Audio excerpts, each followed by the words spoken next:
It was a quiet evening in my small kitchen. I set the table like I always do, one plate then another, forks turned the same way, napkins folded in simple squares. The lamp over the table made a warm, soft light. The rice steamed, and the tea breathed little clouds into the air. I have learned that big truths often arrive in small moments like this, when the house is calm and the heart is open. Before I tell you what happened, thank you for being here with me. Smash that like button right now. Subscribe to this channel and drop a comment telling me where you're watching from. I like to imagine your room, your chair, your window, and how the light falls where you are. It helps me feel less alone as I speak. When my daughter brought home her new friend, and I saw the photo on his necklace, I froze. It was a tiny, silver locket that rested just below his collarbone. It turned as he leaned over to help set the bowls. And there, inside the small frame, was a little girl in a white dress, looking straight into the camera with eyes I knew too well. My hand stopped in the air, and the spoon I was holding tapped the edge of the pot. It was such a small sound, but inside me, everything went still. I tried to breathe, slow and steady. I smiled so they would not worry, but my chest felt tight as if a long-closed door had opened and a rush of old air had filled the room. Why did this tiny photo shake me so deeply? What did it mean that a stranger, kind and careful, walked into my home wearing a face from my past? I looked at my daughter's bright eyes and her easy smile. I did not want to scare her. I did not want to spoil her joy. But the picture pulled at me like a soft, steady hand. I have a story to tell you. It is not fast or loud. It is slow, honest, and tender. It began in a kitchen like this one, years ago, with a little girl who loved daisies and a song we sang before bed. It continued in silence for a long time, because sometimes silence feels safer than truth. Tonight I will not hide. I will tell you everything I can with care and with love. I will speak to you like a friend at my table. I will share what I saw, what I felt, and what I chose to do next. I hope, as you listen, you feel the warmth of this small room and the gentle courage that grew inside me that night. I live in a small apartment on the second floor, just above a bakery that starts its ovens before sunrise. In the mornings, the smell of warm bread rises through the hallway and slips under my door. I open the window and let in the cool air. I put the kettle on and watch the steam curl like a white ribbon. My home is simple, but it holds me like a soft blanket. My kitchen is the heart of my day. The table is old, but the wood still shines where my hands have rubbed it smooth. I keep the tea bags in a glass jar, the sugar in a small tin with a daisy painted on the lid. The steam from my cup makes a little cloud before my face. I breathe it in and feel my shoulders ease. I work steady hours at a small store down the street. It is not far, so I can walk there. I like the rhythm of it, the same aisles, the same shelves, the same friendly faces. My boss is kind and knows that I need evenings free for my daughter. Routine is my friend. It keeps my thoughts from wandering too far. There is comfort in the list I write each morning. Bread, eggs, rice, ginger. It feels good to check things off and fold the paper at the end of the day. I sweep the floor, water the plants, and wipe the counter until it shines. I find peace in small tasks. They remind me that care lives in the details. My daughter Leela is the brightest part of my home. Her laughter is clear and it fills the rooms like light. She talks with her hands when she is excited and her eyes are quick and honest. She has a way of saying, "Mom," that makes me feel seen, as if I am the only person in the room. She is 19, but sometimes, when she curls up on the couch, I still see the child who asked for one more bedtime song. Leela dreams about helping people. She is in college now, learning, reading, staying up too late with her books. She writes notes on little cards and sticks them on the wall near her desk. "You can do this," one says. "Be kind," says another. She is not perfect, no one is, but her heart leans toward kindness in a way that makes me proud. We have small rituals. On Sundays, we sit by the window with tea and watch the street wake up. On Tuesdays, we cook something new and laugh when we mess up the first try. On Fridays, we listen to old songs while we clean the kitchen. I hum along, and sometimes she joins, sometimes she rolls her eyes and smiles. These little things are the threads that hold our days together. We also have our small arguments, the ones that come when a child becomes an adult. She wants more independence. I still see the years behind us and worry. Text me when you arrive, I say. Mom, I will, she answers. I know, I say, but please. We nod and move on. Love sits with us even when we disagree. Sometimes she comes home late from study group, and I pretend not to wait by the window. She sees the lamp still on and hugs me anyway. You were awake for me, she says. I shrug, and we both smile. I am learning to let go, but I hold the edges softly. There is a part of my life I do not share often. It sits inside me like a room with the curtains drawn. I had a younger sister named Mara. I say her name in my head sometimes, not out loud. There were doors that closed before I could say goodbye. I carry that truth the way we carry a small stone in a pocket. It is there, even when no one sees it. When I think of Mara, I think in soft light. I see a little girl with a ribbon in her hair. I hear her singing a simple tune on the steps outside our childhood home. I remember daisies pressed between the pages of a book because they made her smile. I do not tell the whole story. I let the memories visit and leave like gentle birds. There is a shoebox in my closet that holds old pictures and a few folded notes. I do not open it often. When I do, I sit on the floor and take my time. My hands move slowly as if the paper could bruise. I look, and I breathe, and then I close the lid and put it away again. My neighbor, Mrs. Chen, knows more about me than most people. She lives downstairs and tends a small garden on the porch. She grows mint and chives and a little patch of flowers that lean toward the sun. In the late afternoon, when the light turns golden, we sit side by side with our tea and watch the street below. Mrs. Chen is a quiet woman with eyes that notice. She does not push me to talk, but she leaves space and sometimes words fill it. She pours tea and says, "Try this, it is good for the heart." I drink and the warmth settles in. "Keep your heart open," she tells me, not like a command, more like a soft hope. I nod, even when I am not sure how. Once she asked, "Do you still keep those old photos?" I said, "Yes, in a box." She touched my arm and gave a small smile. "One day the right moment will find you," she said. "When it comes, be gentle." I did not understand then. I hear her words now as if she said them this morning. Leela's world grew larger when she started college. New hallways, new faces, new ideas. She left in the mornings with a backpack full of books and snack bars and came home with fresh stories. "Mom, today our professor made us talk to strangers for a project," she said, laughing. "I chose the security guard. He gave me better answers than my classmates." She began to volunteer at a community center on Wednesdays and Saturdays. It is a small place with bright posters and folding tables. They help kids with homework after school and give families a warm meal once a week. Leela likes to read with the younger kids, her voice slow and kind, her finger tracing each word. She comes home with paint on her elbow and a happy, tired face. Sometimes she tells me about the people she meets there. "There's a woman who bakes bread for the whole block," she says.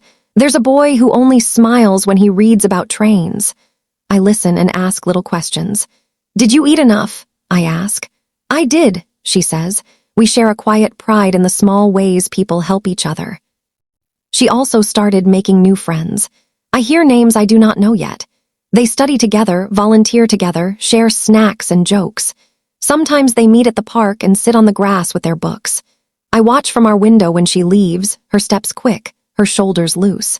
I pray small, simple prayers for her safety and joy. One evening, Leela came home with paint on her sleeve and a light in her eyes. She put her bag down and took off her shoes carefully. "Mom," she said, "can I ask you something?" I looked up from the cutting board. "Of course," I said. "Can I bring a friend for dinner this week?" she asked. "He has been helping at the center and I want you to meet him." There was a soft flutter in my chest. I'm used to just the two of us, but I also know a home is made for welcome. "Yes," I said. "Tell me which day and we will make something good." Leela clapped her hands once, a little habit she has when she is excited. "Thank you, Mom," she said. "He is kind. You will like him." We chose a day that fit both our schedules. I wrote it on a small calendar by the fridge. I like to plan the meal early to make a list, to picture how the table will look. Leela suggested soup and rice. I added ginger and greens and a small dish of pickles. She said she could bake something sweet if she had time. I told her I would have ice cream ready, just in case. The day came with clear skies and a light breeze. I cleaned in the morning, not because the house was dirty, but because I like the feeling of a freshly swept floor when guests come. I wiped the table and set out a small vase. I do not have many flowers, but I cut a few mint sprigs from Mrs. Chen's porch garden. Their fresh scent lifted the air. At lunch, I saw Mrs. Chen by the stairs, watering her plants. "You have company tonight?" she asked. "Yes," I said. "One of Leela's friends." She nodded with a knowing smile. "Make extra," she said. "Young people always eat more when they are happy." We both laughed. It felt good to share the small joy with someone who understands. I went to the market and chose the ginger by touch, firm and bright. I picked greens with crisp leaves and a bundle of scallions. The rice was the kind we always use, the one Leela calls home rice. I tucked a small piece of fresh tofu into my basket. I like to add it to soup to make it warm and gentle. Back in the kitchen, I rinsed the rice until the water ran clear. I set it to cook and listened to the soft click of the lid as steam began to build. I sliced ginger thin, the knife moving in a steady rhythm. The sound was calm and kind, like a clock telling me I had time. I crushed a clove of garlic and smiled at the familiar smell. Leela came in and leaned on the door frame. "Do you need help?" she asked. "Set the table," I said, "and choose the good bowls." She rolled her eyes, but she knew which ones. We keep 2 bowls with a blue rim for guests. It is a small tradition, but it feels right. She laid out the chopsticks and the spoons, then stepped back and looked with pride. We talked as we worked. "What is his name?" I asked. "Noah," she said softly. "He is patient with the kids. They follow him around like little ducks." I smiled at the picture. "That sounds nice," I said. "It is," she answered. We moved around each other easily, like we have for years, each taking a corner of the task. I tasted the soup and added a pinch of salt.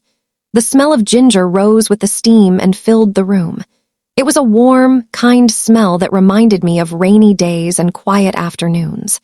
I added the greens at the last minute so they would stay bright. The rice cooker clicked, and a soft sigh of steam slipped into the air. Leela set 2 extra plates beside our own and stood back to check the spacing. She adjusted the napkins so they folded the same way. "He is polite," she said. "I think you will feel comfortable." "That matters," I said. "Comfort is a kind of respect." She nodded and tucked a loose strand of hair behind her ear. I filled the kettle and set it to boil for tea. I laid out the cups and the little tin of sugar. I put a small dish of pickles near the center of the table and placed the vase of mint where the light could catch it. The room looked simple and welcoming. It felt ready to hold new voices. Before I washed my hands, I stood still for a moment and listened. The apartment was quiet. The rice whispered. The soup bubbled softly. The kettle began to hum. Outside, a bus stopped and started again. The world moved, and I was here, steady in my small, warm kitchen. I looked at the clock and wiped the counter one more time. I folded the towel and placed it neatly by the sink. I smoothed the tablecloth with the flat of my palm. My chest felt calm, and my breath was easy. I did not know that the air would change soon, that a tiny photo would open a door I thought was sealed. I called down to Mrs. Chen from the window. "We are ready." She looked up and smiled. "Enjoy," she said, "and keep your heart open." "I will try," I answered. I meant it. I wanted to welcome what was coming with a quiet, brave heart. The sun slid lower and turned the kitchen light golden. The room felt full, even before the doorbell rang. I stood by the table and took one last look at the plates, the bowls, the small vase with green leaves. I pressed my hand to my chest and felt it beat, steady and true. I whispered to myself, "This is a good home." Then I heard footsteps on the stairs. Leela's laugh floated up the hallway. The kettle clicked off. The last moment of calm stretched like a held breath.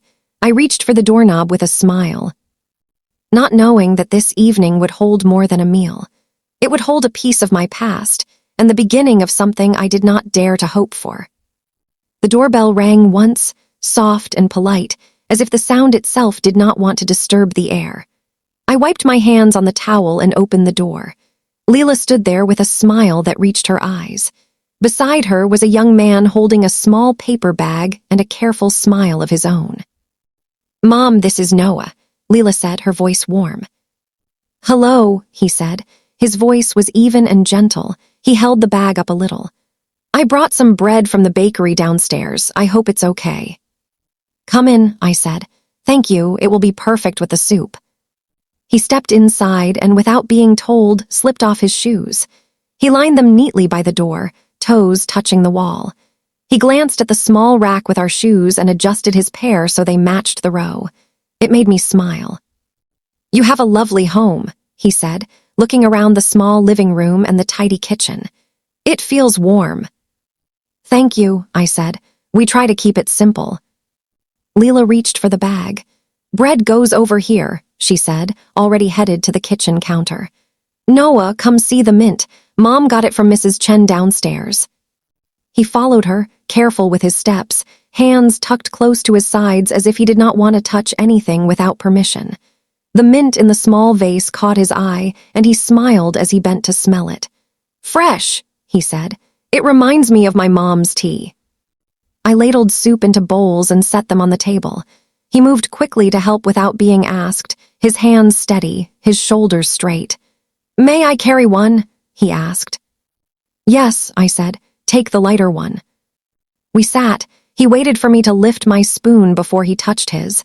He looked at the rice and the greens and gave a small nod. "Thank you for making this," he said. "It looks wonderful." "Try it," I told him. "Tell me if it needs anything." He tasted the first spoonful and closed his eyes for a brief second. "It is very good," he said, "warm and gentle." Leela giggled. "He says that about everything," she said. "He uses the same words for tea and for music and for people." Noah smiled at her, then looked at me. "I hope it does not sound boring," he said. "I mean it in a kind way." "It sounds kind," I said. "Kind is not boring." We ate for a while in an easy rhythm. The soup's steam rose and faded. The rice was soft and comforting. The pickles woke the tongue just a little. Noah listened more than he spoke. He asked short questions about my day, where I worked, what hours I liked best at the store. When I told him about the older man who comes every Tuesday for the same tea, he smiled and said, "Routines are a language." Leela rolled her eyes in a playful way. "See," she said to me, "I told you he has these little lines."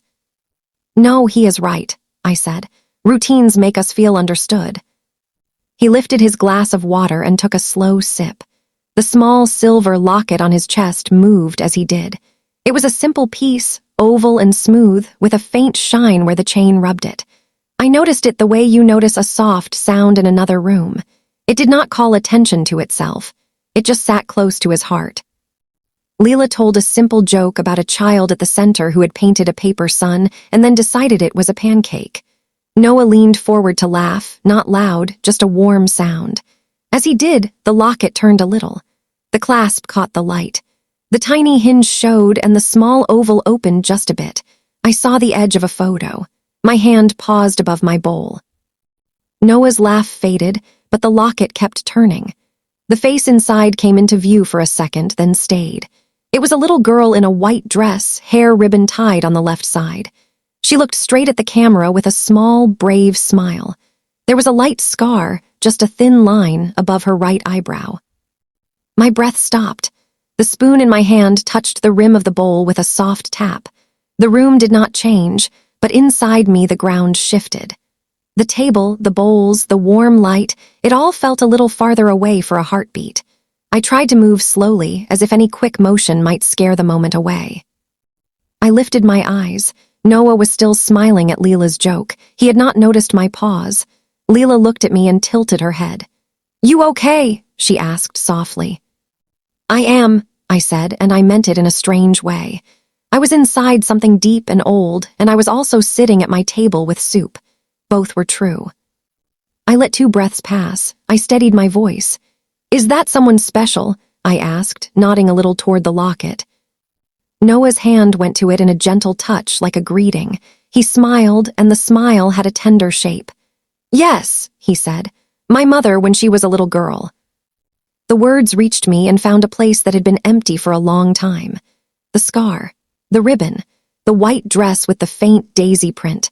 My mind saw a small girl by a creek, knees muddy, laughing after a tumble, blood mixed with water on her forehead, while I pressed a wet handkerchief and tried not to cry. The memory was sharp and kind at once. It came like a soft song I thought I had forgotten. "That is a beautiful locket," I said, and it was true. "Thank you," he said. He closed it with the pad of his thumb. "It was hers. I wear it because it feels like she is walking with me." We ate again. It was quiet, but not heavy. Leela reached for more rice. Noah passed the pickles to me. The steam rose and then became air, like always. I moved very carefully inside myself. I held back the wave that wanted to rush through me and instead let it spread like warm light. After we finished, Noah stood and began to collect the bowls. "Please," he said, "let me help." His hands were good at this. He stacked the bowls in a way that did not make noise. He rinsed the plates. He wiped the table where a drop of soup had dried. "You do not have to," I said, knowing I would not stop him. "I want to," he said. "This was a good meal." Leela dried the dishes and leaned her hip against the counter. She told him about a new little boy at the center who drew tiny cars on every scrap of paper. Noah listened like it mattered. He asked about the boy's name and how to make him smile. "He likes when I hum," she said. "He hums back." "You have a gentle voice," he said to her. "It helps." I stood at the sink and washed a cup. My hands trembled, but only a little. I turned the cup under the warm water and watched the drops run toward the drain. The night pressed its smooth face against the window. The kitchen light made a small, safe world. When it was time to go, Noah put his shoes back on, still neat, still careful. He thanked me again, not as a formality, but like someone who understood that food is a kind of love. "I hope I can come again," he said. "You are welcome," I said. "You made the room easy." After the door closed and their steps faded down the stairs, I stood alone and pressed my fingers to the edge of the counter. The apartment felt full and quiet at the same time, like a church after people leave. I washed the last spoon and placed it in the drawer. I dried my hands on the towel and hung it straight. Later, when the house had settled and the street had narrowed to the small sounds of night, I walked to my closet and pulled out the shoebox. The cardboard was soft at the corners. I carried it to the living room and sat on the floor, cross-legged, the carpet cool under me. I placed the box in front of me and touched the lid for a moment before lifting it. Inside were photos, a ribbon, a folded note with a torn corner. I moved slowly, as I always do. I did not want to rush the past. I pulled out a small stack of pictures held together with a paper clip that had left a faint rust mark.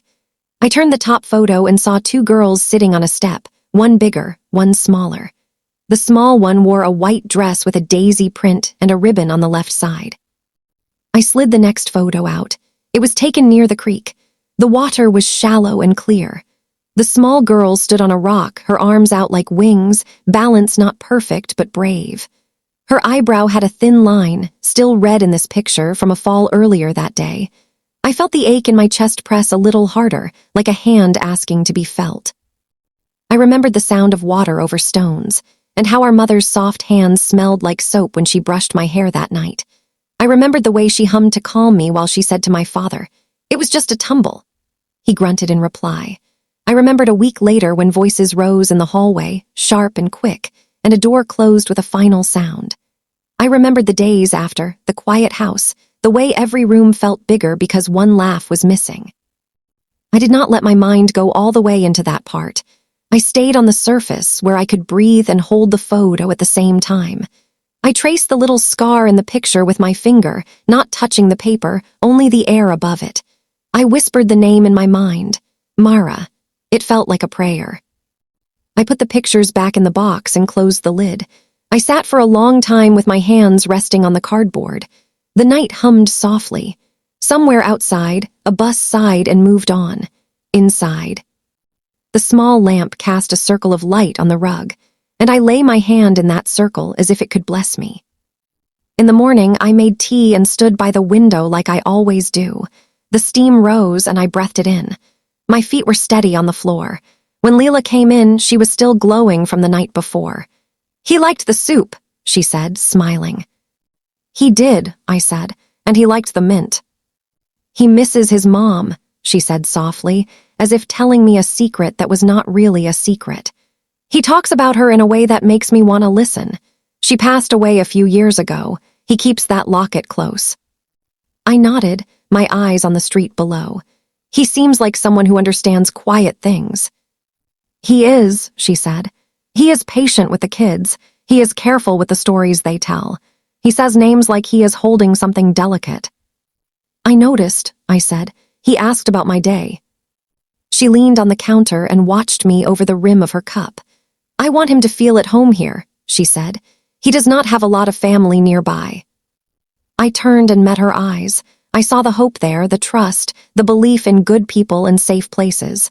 We can make room, I said. We can make tea. She laughed, but her eyes were soft. Thank you, Mom. That week, Noah came back to help Leela with a project for school. They needed a quiet place to spread out papers and glue and a poster board that would not bend. I cleared the table for them and set out a plastic cloth so nothing would stick to the wood. I made a pot of tea and cut 4 slices of bread to toast. They sat side by side, heads close, talking in low voices about titles and colors and how to make the letters even.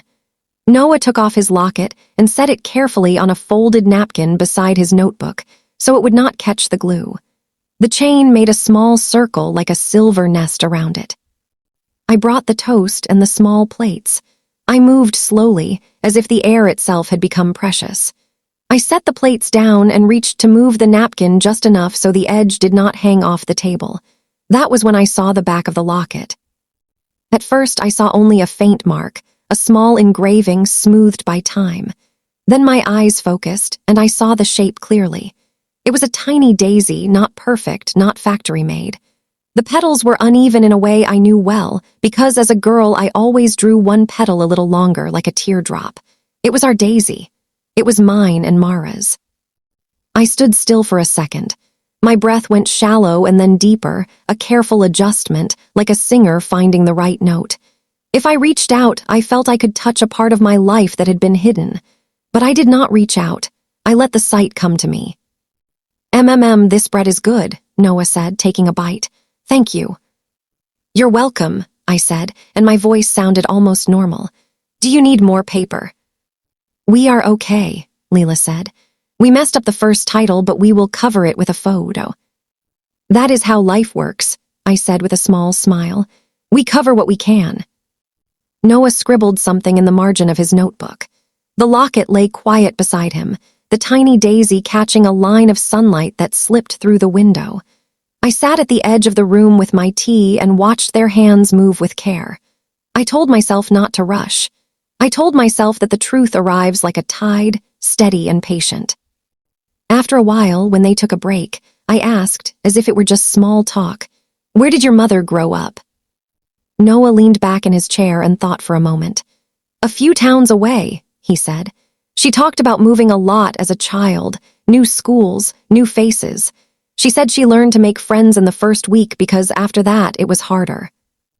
I nodded. "That sounds like something someone kind would learn," I said. He smiled. "She was kind and strong." "What is her name?" I asked. My voice was soft. The room felt like a held breath. He looked at the locket for a second, like he was checking with it. "Mara," he said. "Mara Cruz." A breath left my body in a way I could not control. It was quiet, like a long sigh. The chair under me became very real. The cup in my hand was warm. I did not move my face. I did not let my eyes fill. Inside, a door swung open so wide that light flooded the old, shadowed places. "It is a beautiful name," I said. "It is," he said. He went back to trimming the edge of the poster with small, careful cuts. Leela looked at me for a moment, only a blink, as if she sensed a shift in the air.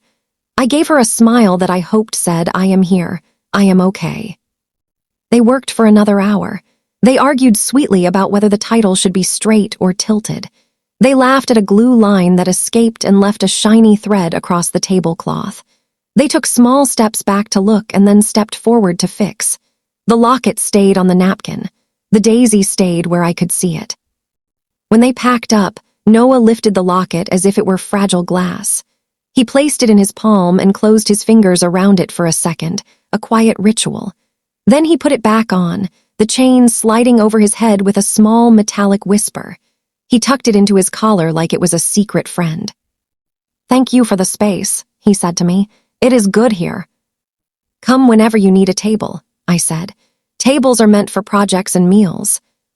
After they left, I stood at the window and watched them walk down the street. The afternoon light was soft.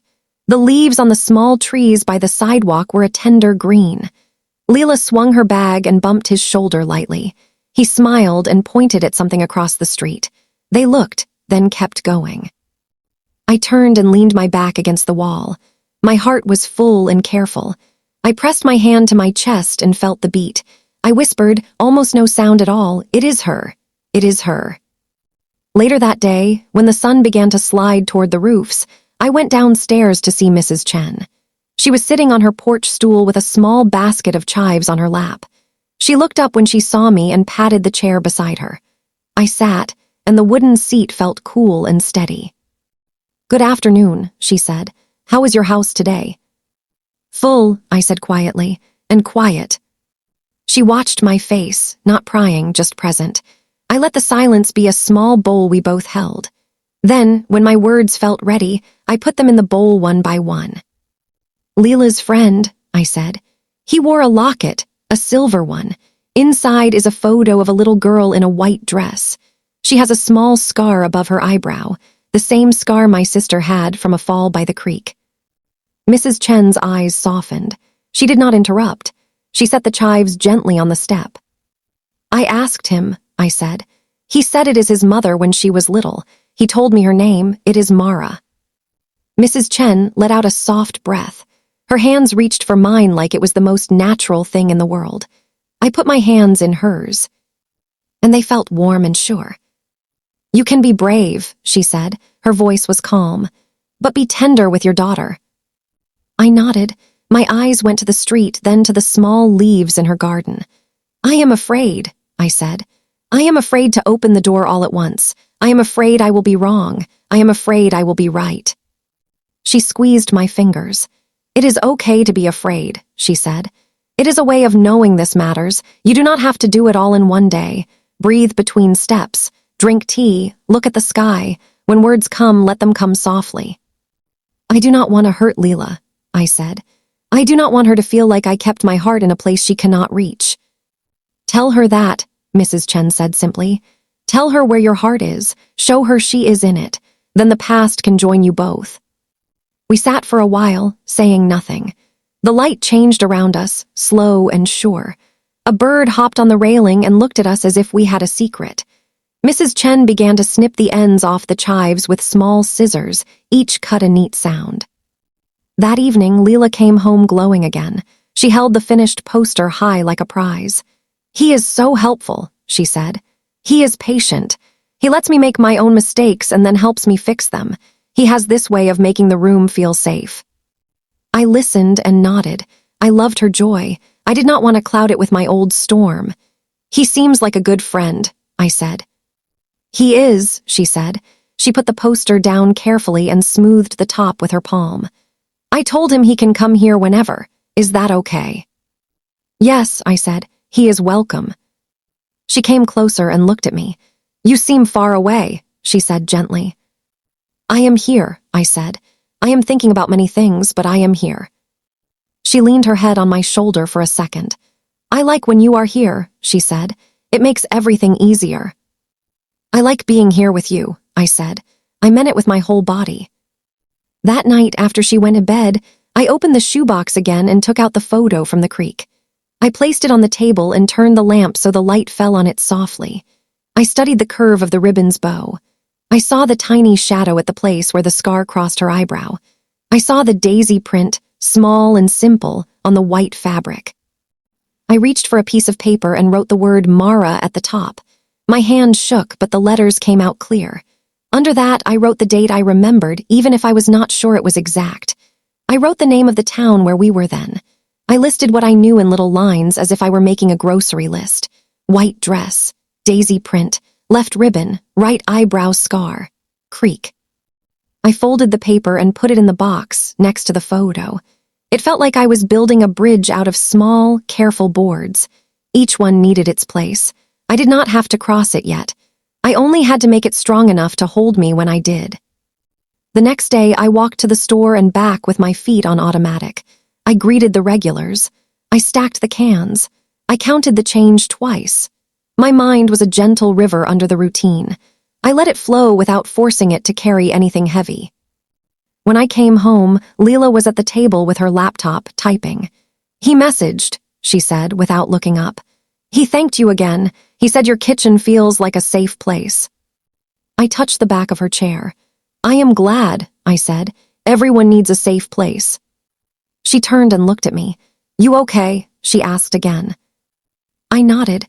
"I am carrying something old," I said. "I am holding it softly." She held my gaze for a moment, then nodded back, as if she understood a part and would wait for the rest. "I am here," she said. "I know," I said. I meant to say more, but my words were not ready. I let them rest. I made us tea instead.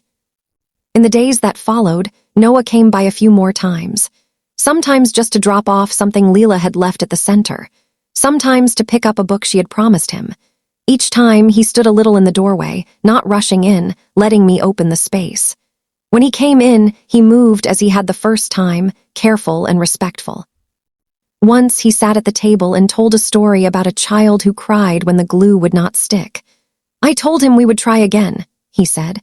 "I blew on the paper like it was a candle." He laughed. Leela smiled at the memory. "You make everything seem possible for them," she said. Noah shrugged, a modest movement. "Someone did that for me," he said. His hand went to the locket for a second. "I am only passing it on." I looked at him for a beat. The locket caught the afternoon light and made a small thread of silver on his collarbone. The tiny daisy was hidden against his skin, but I knew it was there. I felt both longing and gratitude, braided together in a way that did not hurt as much as before. I was glad he wore her near. At night, I dreamed of our old house, the narrow hallway, the sound of my mother singing between rooms. In the dream, doors opened and closed, but the sound of singing did not stop. I woke with tears on my face and a calm in my chest. I touched the edge of the shoebox on the floor beside my bed, just to feel something real. One afternoon, I found myself on the porch with Mrs. Chen again. She poured tea that smelled like flowers in spring. "You look lighter," she said. "I am building a bridge," I said. "Small boards." She nodded. "You have always known how to make sturdy things." "I want to tell Leela," I said. "I want to tell Noah. I want to tell my sister, even if she cannot hear me. But I am afraid of the moment the words leave my mouth." Mrs. Chen looked at the steam rising from her cup. "Words can be like that," she said. "They feel safe inside, but outside they can do good that inside they never could. Wait for a good evening, make tea, sit close, start with love, then speak." I smiled a little. "You make it sound simple." "It is not simple," she said, "but it can be gentle." The tension in me did not feel like a string pulled too tight. It felt like a bowl filled to the rim. If I moved too fast, it would spill. If I moved with care, it could hold. Leela wanted Noah to feel at home. I wanted that too. I also wanted the truth to live in our rooms, not as a shout, but as a soft, steady presence. I watched them together, my daughter and this young man who did not know yet that he carried a piece of my heart around his neck. I listened to their laughter from the other room. I heard the soft sound of paper turning, the quiet hum of a tune they both knew. I stood in the kitchen and washed a cup that was already clean, just to have something to do with my hands. At dinner one night, when it was just Leela and me, she said, "He does not talk much about his family, just little things. He says his stepfather is kind. He says there was a woman who helped raise his mom, not family by blood, but by love."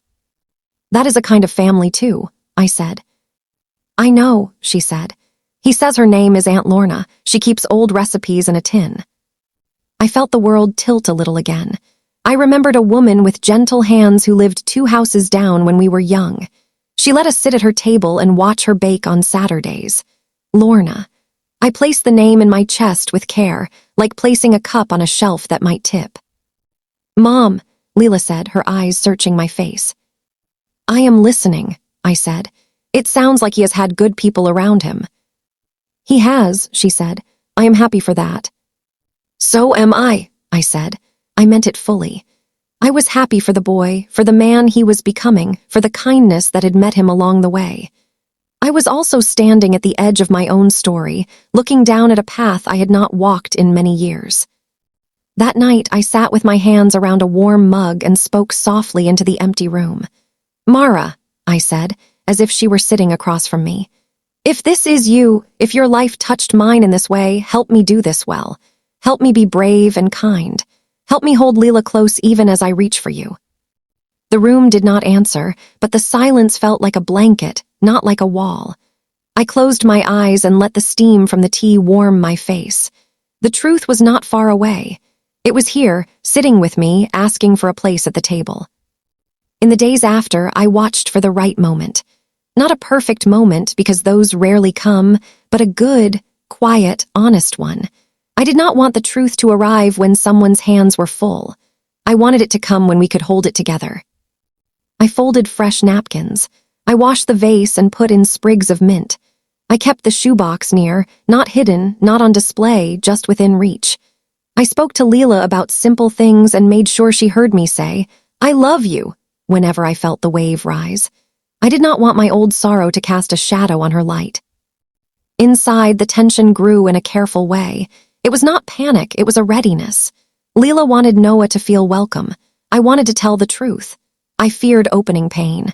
I feared losing my daughter's trust. I feared making a mistake. I feared being wrong, and I feared being right. I held all of that like a small, sleeping bird. I did not squeeze. I did not let it fall. I kept it warm and waited for the moment when I could open my hands and let it breathe.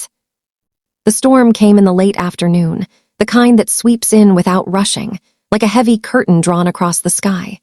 The air grew thick and still. The first drops of rain were big and slow, then they gathered into a steady sheet, tapping the windows and making the street look like a watercolor. I put the kettle on and watched the gray light turn the kitchen into a quiet, soft place. Leela stood at the window and pressed her hand to the cool glass. "It feels like the world is hushed," she said. "It does," I answered. I found the candles in the drawer, the short ones we save for nights like this. I set them in little dishes and placed them on the table, one by the mint, one near the teapot, one where the light would touch each of our faces in a tender way. The lights flickered once, then twice, the ceiling bulb blinking like a tired eye. We looked up, waiting. Then it went out, and the room settled into the candle glow. The shadows were gentle, the corners of the room softened, the shine on the wooden table turned warm. Noah was already there. He had come with a book for Leela and a loaf of bread wrapped in paper. He set the bread on the counter and smiled at the candles. "This is nice," he said. "It feels like a memory." I poured hot water over tea leaves and let the steam rise. The rain made a soft sound that wrapped itself around our small apartment. Leela brought out 3 cups as if we were about to begin a little ceremony. We sat at the table, close to the light. The locket at Noah's neck caught the flame and glowed like a small, steady star. Something in me knew this was the evening. The storm pressed the world quiet. The candles asked for honesty. The locket's light felt like a door left open on purpose. I held my cup with both hands and told my breath to be slow. We talked first about small things, the way people do when they are warming up to something bigger. Leela told a story about a child at the center who loved to count raindrops on the window. Noah said the bakery downstairs had given him a loaf still warm, and he had to resist tearing it in the middle of the street. We smiled. The room felt safe. Then the quiet grew like a soft tide. I looked at them both, at my daughter's open face, and at this kind young man who wore a tiny piece of my past without knowing it. I felt the weight of the words I had been carrying, and I knew I could not carry them in silence any longer. "Can I share a story?" I asked. My voice shook a little. I felt the shake and did not fight it. The truth rarely arrives without a tremble. Leela turned her face toward me. "Always," she said. Her eyes were careful and kind. Noah nodded and set his cup down. He moved his chair in close, like you do when you are ready to listen with your whole body. I took another breath. The candle's flame bent in a small draft and then stood straight again. "When I was young," I began, "I had a little sister. Her name was Mara." The name sat in the air like a bird that had finally returned to its branch. Saying it out loud felt like opening a window that had been stuck. I could almost hear my mother's voice in the next room, soft and steady, calling us to wash our hands before dinner. "She was small and brave," I said. "She loved daisies. She wore ribbons that always slipped and needed fixing. We had a song we sang before bed. We pressed flowers in old books and promised to keep them forever." I looked down at my hands, older now, steady in the candlelight. "Not everything was gentle in our home," I said. "There were days when voices rose in the hallway. There were doors that closed before I could say goodbye. There were letters that never came. I was young and afraid, and I did not know how to begin again." The rain pressed harder for a moment, as if agreeing. Then it softened back. The flame did not waver. I lifted my eyes to Noah. He sat still, his hand on his cup, his fingers resting on the table like small anchors. The locket lay at the center of his chest, warm from his skin, reflecting the candle's glow. "Noah," I said, and his name felt important in my mouth. "The girl in your locket that is my sister. I think your mother was my Mara." The room became very still. The only sound was the rain and the small hiss of a candle wick. Leela's face changed in slow waves, surprise, then worry, then a deep, careful care that made my heart ache with love for her. Noah's eyes filled quickly, and he blinked once, as if he could not believe the world had shifted and yet stayed in the same place. "Are you sure?" he asked, his voice a whisper. "I have her photo from the same day," I said. "I kept it all these years." Leela spoke in a small voice, raw and honest. "Mom, why didn't you tell me you had a sister?" The question sat between us like a fragile bowl. I held it with my eyes. I did not rush to fill it. I pushed my cup aside and folded my hands together on the table. The wood was warm under my palms. "I was afraid," I said. "When I was young, I felt small. There were grown-up decisions made around me, and I did not know how to undo them. I tried to write once, twice. I did not know where to send the letters, and the longer I carried the silence, the heavier it became. I told myself I would find the right moment, and then I stopped trusting that there was one." I looked at her. The candlelight made her eyes shine. "I am sorry," I said. "I should have told you sooner. I should have said her name out loud in our home. I was ashamed of not finding her. I was ashamed of not being brave. I thought if I kept quiet, I could keep the pain from spilling. But silence does not keep pain away. It only keeps love from coming closer." Leela nodded slowly, tears lining her lashes. Her mouth pressed tight for a second, then softened. "Thank you for telling me now," she said. "I needed to hear it from you." Noah touched the locket with his fingertips and opened it very carefully, as if the hinge might break under the weight of this moment. He held it up, and the tiny face in the photo shone in the candlelight, white dress, little scar, brave smile. He set it down and put both hands flat on the table, steadying himself. "She used to hum a Daisy song," he said after a moment. "When I was small. She said it was a song from when she was little. She hummed it when the house was quiet. She hummed it when she wanted me to feel safe." I felt the song vibrate like a thread in my heart. I could hear it, the gentle rise and fall, the place where the melody lingered for a beat before moving on. For a second, my mother's face and my sister's face overlapped in my mind, and I saw a line of love running from then to now. "She talked about a big sister," Noah continued, his eyes on the candle flame, not trusting himself to look at me yet. "She said, I had a big sister who made daisies out of everything. She could draw them fast, with one petal longer like a tear. She would smile when she said it. Then she would look away. I asked where you were. She said, I could not find her." He swallowed and his throat moved. "In her last years, she kept a cardboard box with old papers. She would take it out sometimes and look through it. She called it her little proof. There were old notes, 1 or 2 photos, a ribbon. There was a postcard that was never sent. She wrote your name on it to my big sister, but she did not have an address. She kept it in the box like a wish." My chest pulled tight and then released in a slow ache. The candlelight made the tears on my face look like tiny beads. I let them fall and did not wipe them away. I wish I knew, Leela said suddenly. She stood and walked to the window. The rain on the glass looked like 1,000 small rivers. She lifted her sleeve and wiped a tear from her cheek. I wish I knew you had a sister when I was little. I would have drawn daisies on every page. I would have asked questions. I would have helped. I wish I knew too, I said. My voice was steady now, but soft. I wish I knew how to open the door without fear. I wish I knew how to say, I am sorry, when I was 18 and the world felt so big and I felt so small. She stood by the window for a moment, breathing in the cool light. Then she came back to the table and sat, closer than before. She took my hand and Noah's hand and linked us without asking. It felt natural, like she was fastening a bracelet that had always belonged on our wrists. We sat like that while the rain made a soft music on the glass. The candles burned lower, the wax pooling like small lakes around the wicks. The room smelled like tea and warm bread and the faint sweetness of melted wax. I think we can be gentle, I said, when the quiet opened a space for words. We can look for proof, not to make a show of it, but to give our hearts rest. We can take it step by step.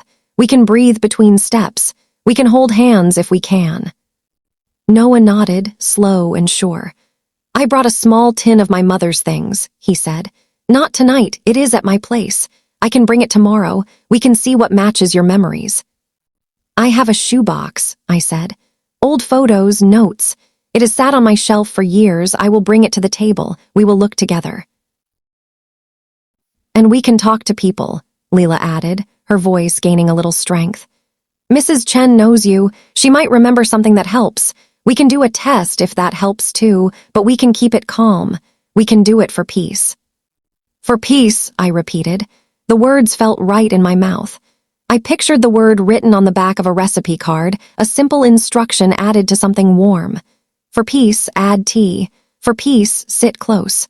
For peace, hold hands if you can. Noah took a breath and let it out.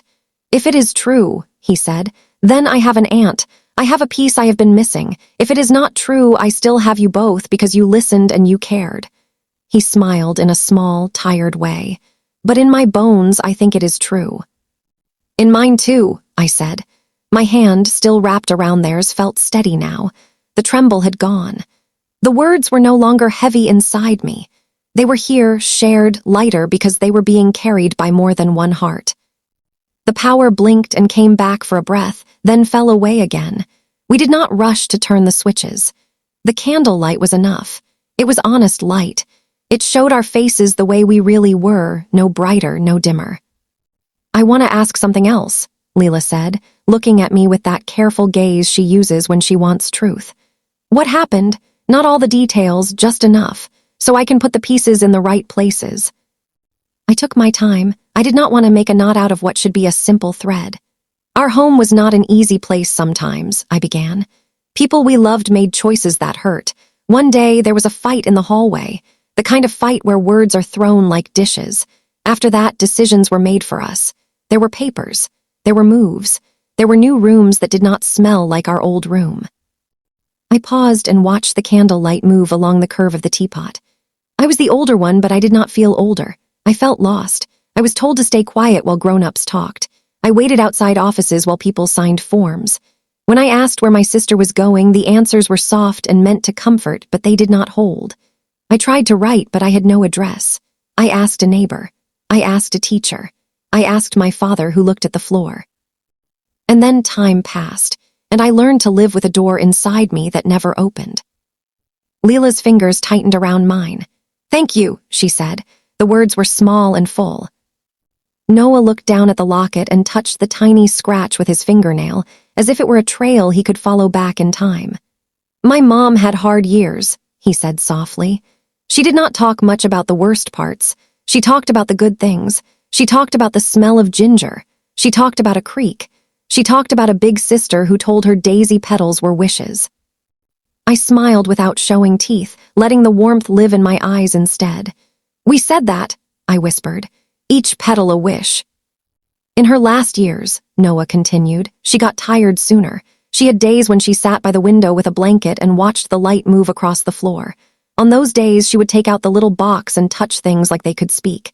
She said, "I wish I could tell her I am okay." She wrote a postcard once. It said, "I am learning to make soup." But she did not know where to send it. She put it back in the box. I found it after she passed. The room held his words with care. The rain softened again, turning to a gentle patter. Somewhere in the building, a pipe clicked. A car hissed down the wet street, slow and thoughtful. "I wish I could have found her for you," I said to him. The apology rose naturally. "I wish I had been brave sooner. I wish I had known where to look." He shook his head. "You do not have to carry all the wishes," he said. "You are here now. We are here now." He looked at Leela. "Your mom is good at making a room feel safe." "She is," Leela said. She leaned over and touched my cheek with the back of her fingers, the way she did when she was small and wanted to check if I was warm. "She is my safe place." The kettle on the stove had cooled, but there was enough warm water to make one more cup of tea. I stood, not wanting to break our small circle, but knowing it would hold.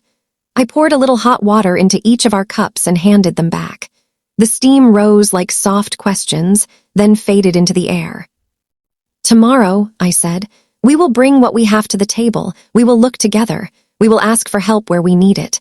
We will do only what our hearts can carry each day. No more."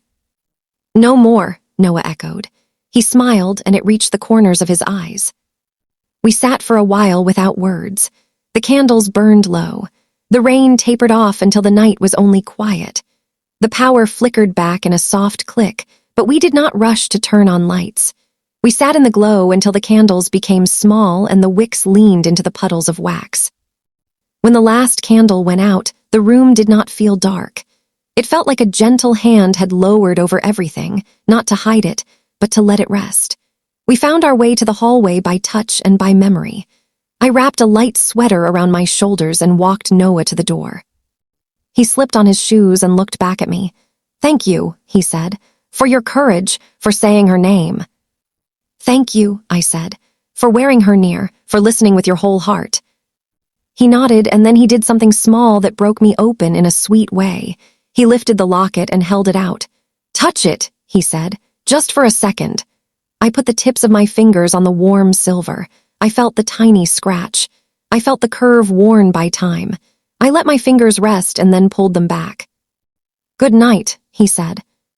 "Good night," I replied. Leela walked him down the stairs and came back up with the smell of rain still on her hair. We stood in the doorway for a moment, not knowing if we should talk or just be. She chose the middle path. She put her arms around me and leaned her head against my chest. I held her and felt her breath even out. "We will be okay," she said into my sweater. "Yes," I said, "we will be okay." After she went to bed, I sat at the table in the soft electric light now that the power had returned. The room looked different, but not worse. The candle wax had cooled into small white puddles. The cups had tea leaves at the bottom like tiny maps. I placed the candles in a line and touched each one as if to say goodnight. I went to the closet and placed my hand on the shoebox. I did not open it. I only let my palm rest there, feeling the sturdiness of the cardboard, the promise of what it held. "Tomorrow," I whispered. "We will open you tomorrow."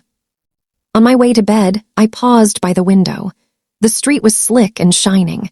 The bakery sign flickered and then glowed steady. A cat ran across the alley with its tail high like a flag. The world looked washed and new.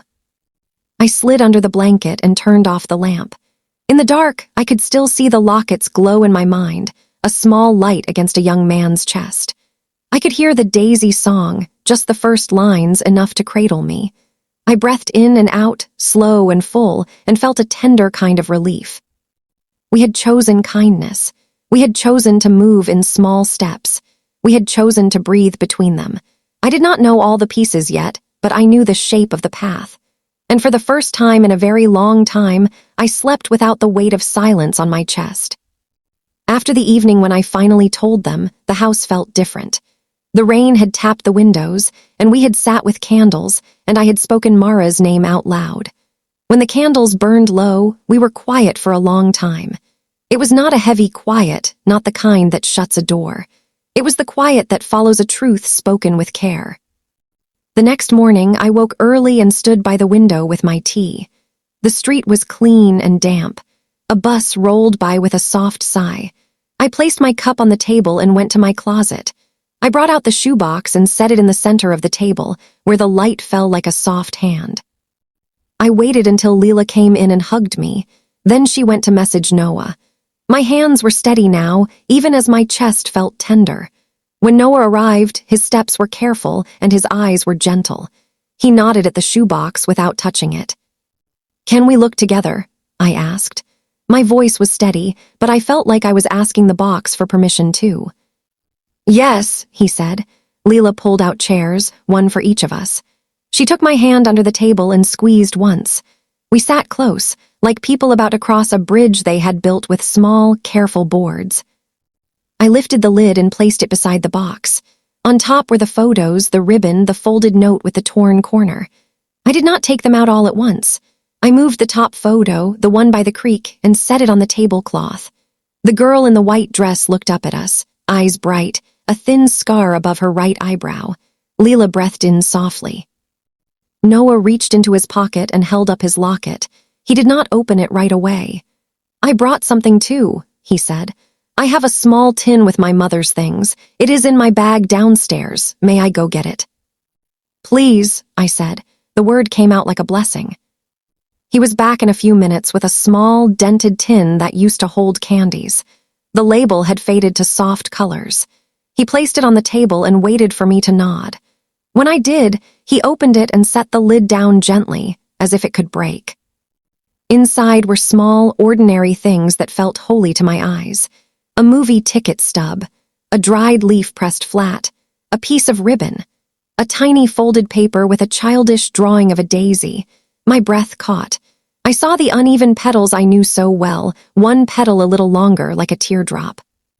I reached into my shoebox and pulled out a small piece of paper from the bottom. It was a daisy I had drawn for Mara so many years ago. The petals were uneven in the same way. The lines had a slight shake from the cheap pen I used as a child.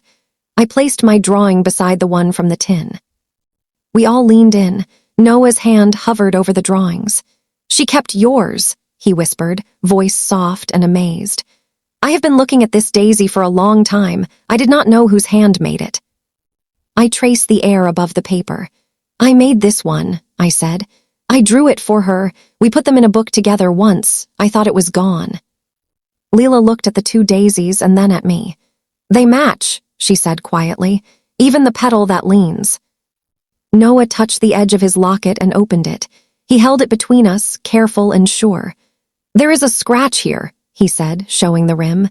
"It is small at the top, like a tiny line." I leaned closer. The scratch was there, just as he said, at a place that would be 2 o'clock if the locket were a clock. I remembered a day when the locket fell on a stone step. I remembered how Mara touched it like it was a hurt knee. I saw my mother rub it with her thumb and say, "Scratches make us real." In the shoebox was a folded note, the one with the torn corner. The handwriting was slanted to the right.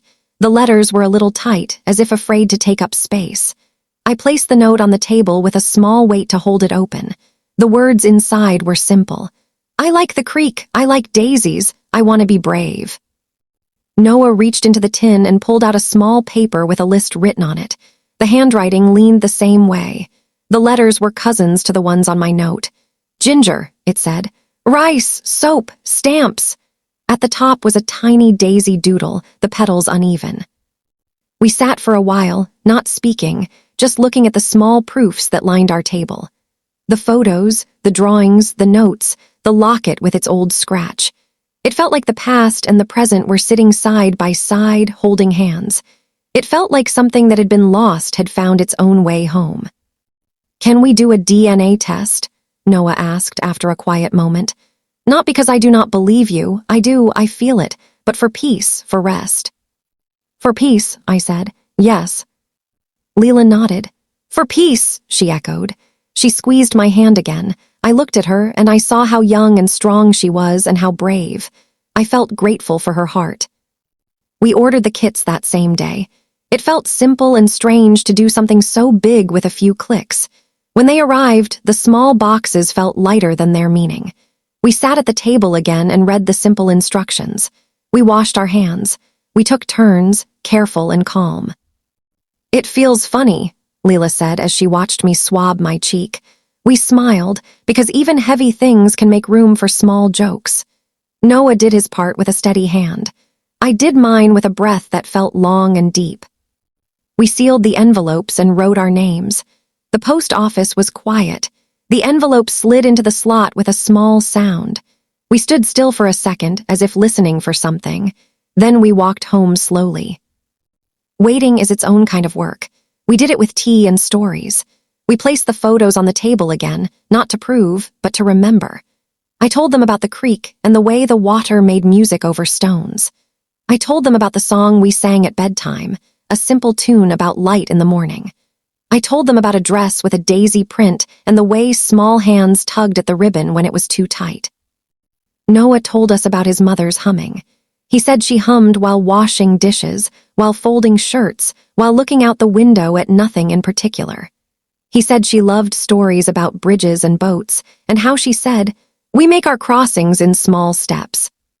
Leela made us tea and sat with her chin on her hands, listening. Sometimes she would look at me with that searching look, and I would meet her eyes and nod. I wanted her to know I was here. With her, even as the past unfolded beside us. We did not check the mailbox every hour. We did not talk only about the test. We went about our lives. I went to the store. Leela went to class and to the center. Noah came by sometimes to drink tea and read old recipes. We let the days be days. We let time do its quiet work. One afternoon, Mrs. Chen knocked on the door and handed me a small plate of cookies. "For courage," she said, "and for patience." I laughed softly and told her the news in a few careful words. She held my fingers for a second and said, "You are walking well." When the results came, they came in an email and also in a letter in the mailbox the next day. I printed the email and placed it in an envelope because paper felt right. We sat at the table again, the same 3 chairs, the same soft light. I placed the envelope between us and looked at Noah and at Leela. "Would you like to do the honors?" I asked. Noah shook his head. "Please," he said, "you first." My fingers slipped under the flap. I opened it without tearing, as if the paper itself mattered. I pulled out the page. The words were simple and clear. The numbers and the lines did not need to be explained. They said what our hearts already knew. "Aunt," I read, "nephew." I looked up. Noah's eyes were wet. Leela put her hand to her mouth, then reached out and touched both of our arms at once like she was making a bridge of her own. We sat there, the 3 of us, and let the soft tears come. We did not sob. We did not make big sounds. We cried like people who have found a piece of home. I moved around the table and put my hand on Noah's shoulder. He stood and we held each other for a quiet moment, not too tight, not too long. He said, "I have been looking for this piece my whole life." I said, "I have been waiting to hold you." Leela came into our circle and wrapped her arms around us both. "I love you," she whispered. I kissed the top of her head. We stood like that for a few breaths, the kind you remember later. The next day, we decided to visit Mara's grave. We did not rush. We chose a morning with a pale sky. We bought daisies from the stand by the market.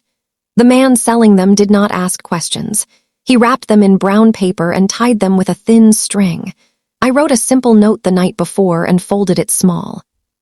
At the cemetery, the air was still. The grass was close-cut and soft. Birds moved from tree to tree without hurry. We found her name on a simple stone, Mara Cruz, the dates quiet beneath. Someone had placed a small, smooth stone on the top, a sign that she had been visited, remembered. We stood in a small line, not as a rule, but because it felt right. Noah stepped forward first and touched the edge of the stone. He said, "Hi, Mom," in a voice that made my throat tighten. He placed a daisy on the grass. I stepped forward next. My hands were calm. I put my fingers on her name and let them rest. "Mara," I said, "I am here." I took a breath. "I am sorry I was not there at the end. I was young and afraid. I did not know how to find you." I placed the note under a small stone by the base. "Thank you for loving your boy so well. Thank you for raising him with kindness. I see you now. I will keep him close." Leela stepped up last. She held a daisy in both hands like a small offering. "I wish I had known you," she said. "I think we would have laughed a lot." She placed the flower beside the others. We stood for a while. We did not say many words. The quiet felt true. When we were ready, we walked back to the car. In the seat, Noah held his locket, and I saw his lips move in a small prayer or a thank you. I looked out at the passing trees and felt a gentle, deep peace. We made plans to meet David, Noah's stepfather, and Aunt Lorna the week after. We wanted to move with care. We wanted to bring them in with respect. We chose to meet at our apartment because it felt like a soft, safe place. David came in first, tall and quiet. He shook my hand and looked me in the eyes. His gaze was steady, like someone who had stood in hard places and stayed. "Thank you for welcoming us," he said. "You are welcome," I said. "Thank you for loving him." He nodded, a small movement. He stood close to Noah, not hovering but present. His eyes watched and measured, not in a cold way, in a protective way. I liked him at once. Aunt Lorna arrived with a tin in her arms. It was bigger than the candy tin, older, the kind that once held cookies or sewing things. "I brought some recipes," she said, smiling at me with a face I had seen before, only younger. "I thought we could make ginger soup together." "My favorite," I said. "And his," Leela added, pointing at Noah with her elbow. We all laughed, and the sound loosened the room. We sat, and I made tea. The mint in the vase caught the light. The room felt full, but not crowded. It felt like a garden where every plant had space. David spoke in simple lines. "I want him safe," he said, looking at me and then at Leela. "I want him happy. If this past helps, I am with him. If it hurts, I will shield him." "It helps," Noah said, and his voice was sure. "It hurts in a soft way, like a bruise you press to remember, but it helps more." "I will follow your lead," David said. He placed a big hand on Noah's shoulder for a second, then let it rest at his side. His quiet strength felt like a blessing. Aunt Lorna opened her tin and took out a stack of old recipe cards. The edges were worn. Some had little flower fingerprints. The handwriting was big and generous. She laid them out like a map. "I met your sister when she was just a girl," she said to me, her eyes kind and clear. "She used to watch me bake from the window 2 houses down. One day I waved her in. She never stopped coming back." I felt the air thicken with memory. I saw a small face in a window, a wave, a welcome. "I remember," I said. "We loved the smell of your kitchen." "She had a harder road than a child should have," Lorna said softly. "We do not need to say all of it today. What matters is that she had light in her. She gave me that light. Later, when she was older and had to leave, I told her my door was still open.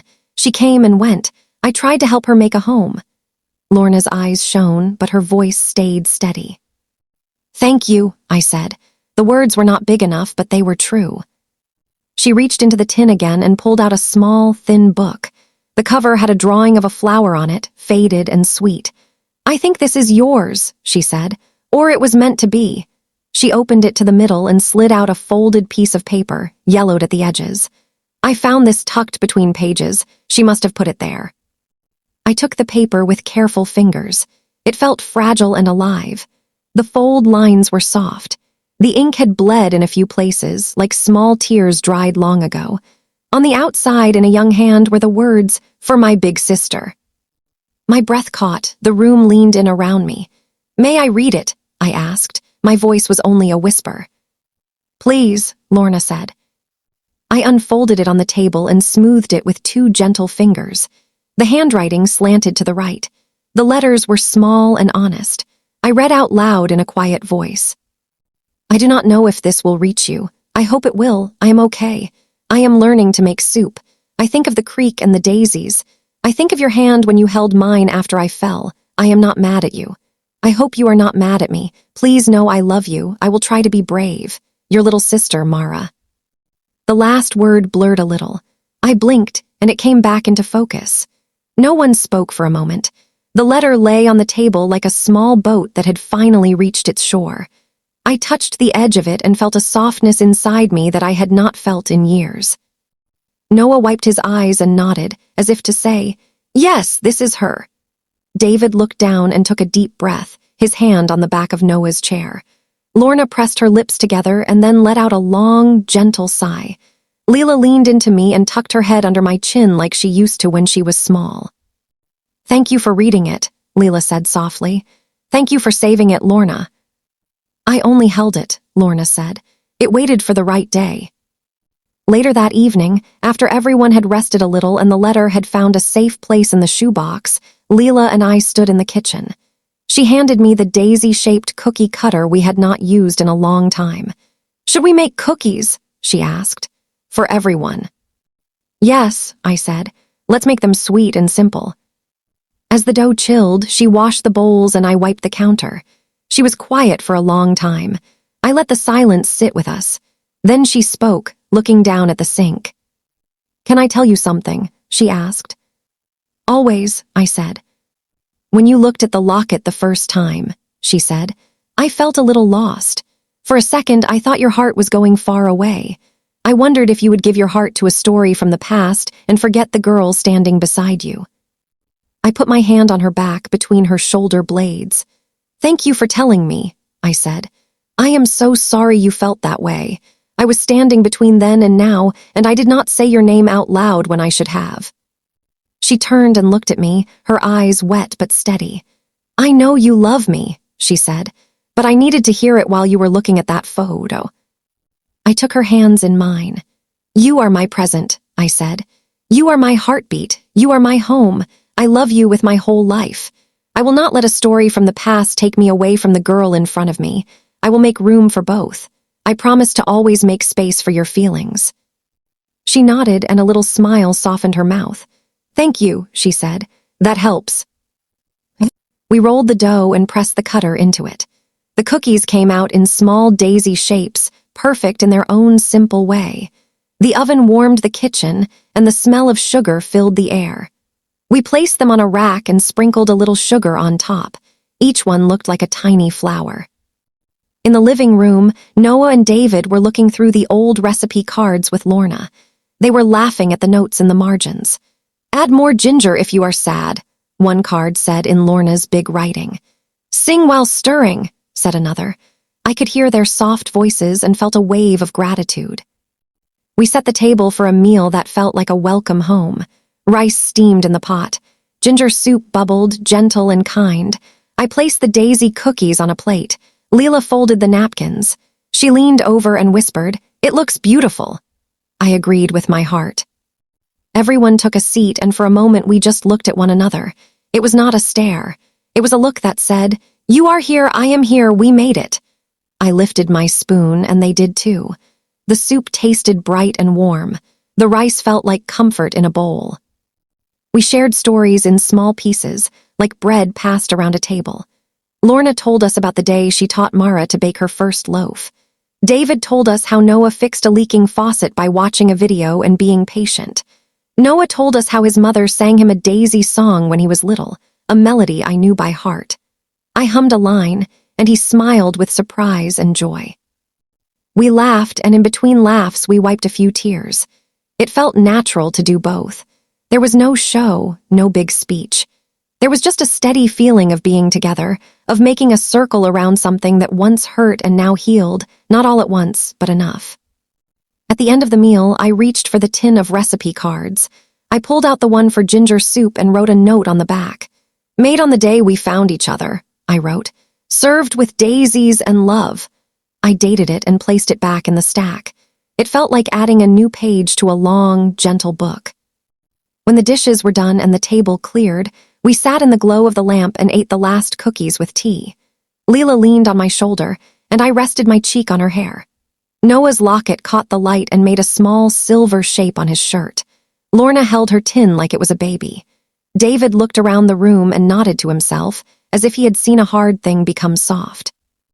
Before they left, Noah stood and came to me. He lifted the locket and placed it in my hand, just for a moment.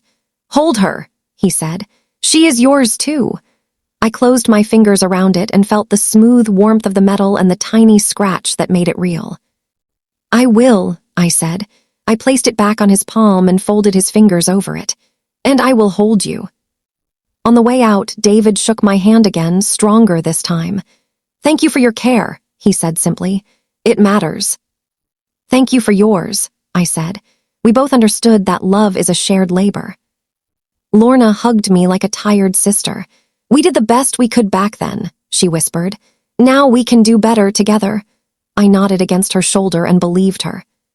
After the door closed, the apartment was quiet again, the good kind of quiet. I stood at the table for a moment and looked at the empty plates and the small crumbs that looked like sugar snow. I did not rush to clean up. I let the room hold what had just happened. Leela came and stood beside me. She slid her arm through mine and leaned her head on my shoulder. We are not perfect, she said, and there was a smile in her voice. No, I said, but we are together. We stood there, shoulder to shoulder, and watched the steam rise one last time from the teapot. It faded slowly into the air, soft and sure, like a promise kept. Time passes softly now. The walls of our home hold new pictures in simple frames. There is one of Leela and Noah at the market, both holding too many daisies and laughing at their own foolishness. There is one of Mrs. Chen with her mint, and another of David and Aunt Lorna leaning in toward the soup, steam rising like a blessing. The tiny photo from the locket lives in my mind, but we do not take it out often. Noah wears the locket like he always has. Sometimes, before a big day, he lets it rest in my palm for a moment. I close my fingers over it and feel the tiny scratch at the rim, and I say in my heart, walk with us. I think of Mara with love now, not only with pain. I light a small candle on the evening of her birthday, and I whisper, you are remembered. I keep the letter she wrote tucked into the shoebox, but some days I read it and smile. It is a letter that tells me to be brave without using big words. Leela and Noah have become good friends, like gentle cousins who learned each other's rhythms quickly. They help each other with class and with life. She edits his resume and says, you can say you are patient. That is a skill. He fixes a wobbly shelf and says, now your books can rest. They tease but kindly. You think Ginger goes with everything, she tells him. He laughs and says, it does almost. On Tuesdays, they sometimes bring me flowers just because. They stand in the doorway with shy smiles and say, for the table, and I say, for the heart. Some Sundays, we still sit by the window and watch the street wake up. Mrs. Chen joins us with a small plate of cut fruit, her hands steady as she sets it down. David stops by with a bag of oranges and a soft, you need anything? He looks around the room, sees the peace, and his shoulders ease. Aunt Lorna brings recipes and new notes in the margins. Add more ginger if you are tired, one card says now. Share with a neighbor, says another. We cook together in a slow way. We talk about what the soup tasted like the first time we made it and what it tastes like now. Each spring, we go to the grave with daisies and a simple ribbon. We stand together in a line that is not planned, and we let the quiet say most of the words. I press my hand to her name and thank her for the boy she raised. I promise again to keep him close. There are small rituals that keep our days gentle. The daisy-shaped cookie cutter hangs by the stove on a bit of string, a little silver flower that waits for birthdays and quiet evenings. The recipe card we signed together, made on the day we found each other, sits in a frame by the tea jar. When I pass it, I remember how the room felt full and soft all at once. To you, listening to my voice, thank you for walking with me. Thank you for sitting at my table in your own way, wherever you are. Old doors can open on quiet afternoons. Sometimes it is a locket turning in a ray of light. Sometimes it is a cup of tea you did not know you needed. I learned that love does not shout, it waits. It does not demand the perfect moment, it listens for the honest one. A tiny photo changed everything. But it was the courage to speak and to listen that healed us. The proof on paper matched what our hearts already knew, yet the real peace came when we sat close and chose kindness. If you carry a quiet wound, be tender with it. Hold it like a small bird and let it breathe. One day, the right moment might meet you, not with thunder, but with a soft knock at your door. When it comes, make tea. Sit close. Tell the truth gently. I remind myself each morning to be kind to the person I was, the one who did not know how to open every door. I try to be gentle with the person I am becoming, the one who speaks softly and listens well. We are not perfect, but we are together. And in the warm light of the kitchen, that is enough.